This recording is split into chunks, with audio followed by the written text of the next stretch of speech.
সালাম শুভেচ্ছা বন্ধুরা, কেমন আছেন সবাই? আমি ডক্টর হারুন কানাডা থেকে বলছি। তো আজ রবিবার, আপনাদের সামনে আসলাম একটু শেয়ার করার জন্য। আজকে আমি আপনাদের সঙ্গে যে জিনিসটা শেয়ার করতে চাই সেটা হচ্ছে যে আমি কিভাবে আমার ওজন নিয়ন্ত্রণ করি। আপনাদেরকে আমি হয়তো বলেছি এর আগের অনেক ভিডিওতে যে আমার কিন্তু 2015-16 সালের দিকে ওজন যথেষ্ট বেড়ে গিয়েছিল। আমি আগে খুবই শুকনো পাতলা ছিলাম, তারপরে 2015 কি 16 সালে এইরকম সময় হবে আমার ওজন বেড়ে একদম অনেক মোটা হয়ে গেছিল। সেটা তারপর আমি প্রায় 2-3 মাসের মধ্যে কমিয়েছিলাম। সে ব্যাপারে আমার ভিডিও আছে, আপনারা ওজন কমানোর যে ভিডিওগুলো আমার আছে সেখানে আপনারা দেখতে পাবেন। আমার কিন্তু বাস্তব অভিজ্ঞতা থেকে সেগুলো করানো। তো এখন যেটা হচ্ছে যে ওজনটা আমি কিভাবে মেনটেন করি বা নিয়ন্ত্রণ করি, এটা কিন্তু খুবই গুরুত্বপূর্ণ। আপনাদের এই ব্যাপারে ভিডিও আমার আছে যে কিভাবে আপনারা ওজন মেনটেন করবেন। এটা সব থেকে কিন্তু গুরুত্বপূর্ণ। ওজন কমানোর থেকে ওজন মেনটেন করা সব থেকে গুরুত্বপূর্ণ। তো আমি আমার ব্যক্তিগতভাবে কিভাবে করি সেটা একটুখানি আপনাদের শেয়ার করি। কানাডা হচ্ছে শীতের দেশ। এই মুহূর্তে বাইরে বরফ, আপনারা হয়তো জানালার দিকে একটুখানি দেখতে পারেন যে বরফ বাইরে, -10 টেম্পারেচার, বরফ। তো বাইরে তো আর হাঁটাহাঁটি দৌড়াদৌড়ি করার কোনো উপায় নেই। ফলে আমাদের প্রায় 6 মাস এরকম কানাডায় থাকতে হয়। তো ফলে আমাদেরকে কিন্তু ঘরের মধ্যেই সেভাবে ব্যবস্থা রাখতে হয় যে আমি কিভাবে আমার ওয়েটটাকে মেনটেন করব। তো ওয়েটটা মেনটেন করার কতগুলো যে নিয়ম আছে, তার মধ্যে একটা সব থেকে ভালো নিয়ম সেটা হচ্ছে যে রোজা রাখা, সপ্তাহে 1 দিন বা 2 দিন রোজা রাখা, যেটা আপনাদেরকে বাইরে যাওয়ার কোনো প্রয়োজন নেই। আপনি রোজা ঘরে থেকে তো করতে পারবেন, ছুটির দিনে করতে পারবেন। যেমন আজকে আমি রোজা আছি, গতকাল রাখতে পারিনি কিন্তু আজকে রোজা আছি। তো এর বাইরেও কিন্তু আপনাকে শারীরিক কিছু আপনাকে ব্যায়াম করতে হবে। আমি যেটা ব্যক্তিগতভাবে করি সেটা হচ্ছে প্রতিদিন যেটা করি সেটা হচ্ছে আমি প্রতিদিন সকালবেলা সাধারণত গোসল করি। তো সকালে অফিসে যাওয়ার আগে গোসল করি, এবং অফিসে যদি নাও যাই তাও ঠিক একই সময় 6টা থেকে 6:30টার মধ্যে ঘুম থেকে সকালে উঠে যাব। তারপর কিন্তু আমি গোসল করব। তো গোসল করার আগে আমি একটা কাজ করি, সেটা হচ্ছে যে যেহেতু বাইরে দৌড়ানোর কোনো উপায় নাই, স্ট্যাটিক রান বলে। স্ট্যাটিক রান হচ্ছে যে আপনি অনেক সময় অ্যাথলিটদের দেখবেন যে মাঠে, বড় বড় অ্যাথলিটরা মাঠে করে যে একই জায়গায় দাঁড়িয়ে আপনি পা খুব দ্রুত বেগে পা ওঠানামা করবেন, দৌড়ের মতোই করে করবেন। এটা কাউন্ট করি আমি সাধারণত 300 থেকে 500 কাউন্ট করি। খুব সকালবেলা যদি খুব দ্রুত তাড়াতাড়ি করতে হয়, অফিসের জন্য তাড়াতাড়ি করতে সময় নেই, তাহলে 300 কাউন্ট করি, 1 থেকে 300 কাউন্ট করি।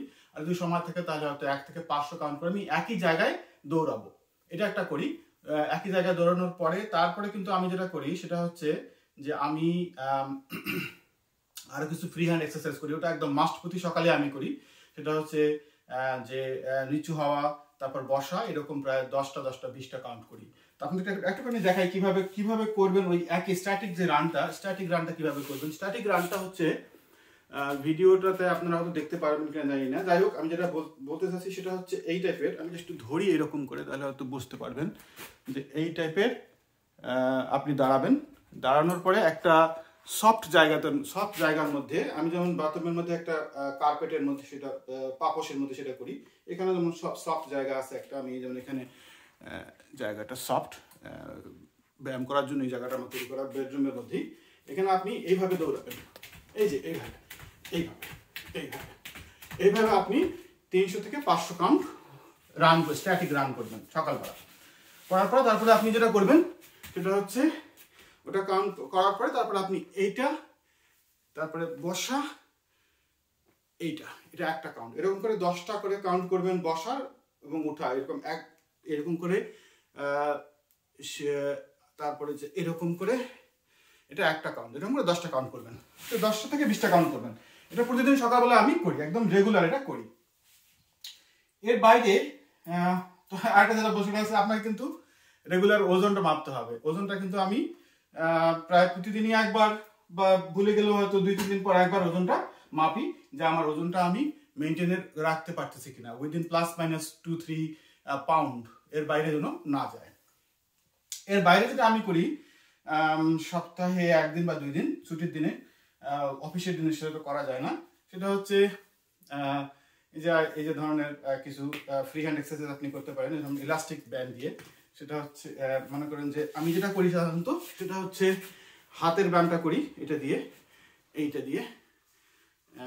তারপরে হাতের ব্যায়ামটা করি, ফ্রি হ্যান্ড এক্সারসাইজ করি আপনার ডাম্বেল দিয়ে। ডাম্বেল দিয়ে এটা করি, এটা সমস্ত ছুটির দিনে সাধারণত করি। আর বাইকিংটা করি, চেষ্টা করি সপ্তাহে একদিন করতে, তবে সপ্তাহে একদিন আগে করতাম, ইদানিং আর করা হয় না। তারপরে সপ্তাহে একদিন বাইকিং করলে সব থেকে ভালো। এটা ইনডোর বাইক। এখানে আমি যেটা করি, ইনডোর বাইকে যদি আমি সেটিংস এরকম করে রাখি যে 200 ক্যালোরি বার্ন করি, 200 ক্যালোরি যদি বার্ন করি, 200 ক্যালোরি বার্ন করতে সাধারণত 15 মিনিট থেকে 20 মিনিট লাগে। Really tough. আপনি 10 থেকে 15 মিনিট করতে পারলে কিন্তু এনাফ। এটা আমি চেষ্টা করি সপ্তাহে একদিন করার জন্য। তো মোটামুটি এই হচ্ছে মোটামুটি আমার যে ওজন মেইনটেইন বা ওজনটা ধরে রাখার জন্য আমি কিভাবে করি। তো যেভাবে বললাম বন্ধুরা, এটা হচ্ছে যে সপ্তাহে একদিন বা 2 দিন রোজা রাখতে হবে, পানি পান রোজা। সেটা আমি আজকে যেমন করছি, গতকাল করতে পারি, সাধারণত 1 থেকে 2 দিন আমি অবশ্যই করি 70 সপ্তাহে। তারপর হচ্ছে প্রতিদিনই সকালে ঘুম থেকে উঠে গোসল করার আগে কিন্তু আমি যে স্ট্যাটিক রানিংটা করি, এবং তারপর হচ্ছে আমার যে উঠা বসার যে এক্সারসাইজটা করি সেটা করি। এর বাইরে সপ্তাহে একদিন বা 2 দিন আমি অন্যান্য কিছু এক্সারসাইজ করি, যেমন এই weight lifting, dumbbell weight lifting করি, তারপর কিছু ফ্লেক্সিবল এক্সারসাইজ করি, তারপর মাঝে মাঝে কিছু বাইকিং করি। তো এটা যদি আপনারা বন্ধুরা চান ঘরে বসে করতে পারেন। আপনাদের কিন্তু বিশেষ করে ঢাকা শহরে বা আমাদের কিন্তু বাইরে পার্ক তেমন নাই, দৌড়ানোর জায়গা নাই, রাস্তায় দৌড়াতে গেলে বালু কাদা, মানুষের সঙ্গে গায়ে ধাক্কা লাগে। তো ফলে কিন্তু ঢাকা শহরে কিন্তু ঘরের মধ্যেই আপনারা এই জিনিসগুলো রেখে যদি আপনারা করতে পারেন, তাহলে কিন্তু আপনারা খুব সহজেই ওজন কমানো এবং ওজন মেনটেন দুটোই খুব সহজে করতে পারবেন। তো বন্ধুরা ভালো থাকবেন। আমাকে একটু পরে বাইরে বেরোতে হবে, বাইরে খুবই ঠান্ডা, বরফ। তো ঠিক আছে, পরে আবার কথা হবে।